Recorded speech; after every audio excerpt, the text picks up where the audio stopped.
How's it going, guys? Today we're going to be putting a alternator in an Mr2 Turbo.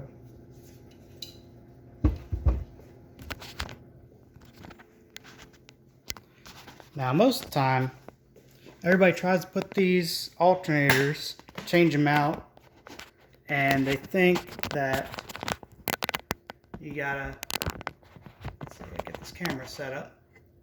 They think that you gotta remove an axle, or they think you gotta remove the exhaust. You don't have to do any of that, guys. Literally all you have to do is, so I've already taken the alternator out, so this is the new one. But all you gotta do is fish it from here all the way to here. So I'll show you how you put it in there.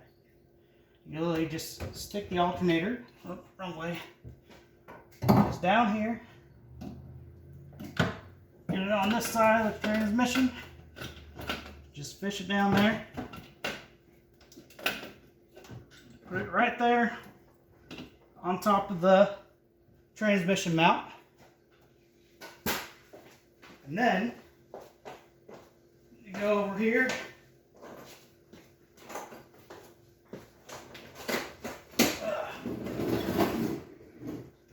Go underneath the car. And you just fish this little alternator up in between the exhaust and your intake manifold. And you just fish it all the way over here to the right side of the car. Just like that. Pretty simple.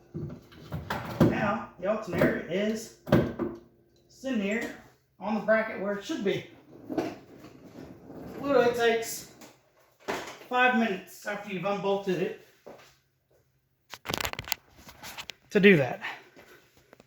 Very simple. And the rest of it, just simply, see, the alternator's over here now. You just bolt up the large one on the bottom, large bolt, and then you go over here and bolt up your rod here, then tension it up, 3 bolts. Nothing else has to come out or anything. And that's just a simple alternator change on Mr2 Turbo. And it also works for 70 amp alternators all the way up to 100 amp alternators. Everything will work. You just gotta fish it from the left side engine bay over to the right. And that's it.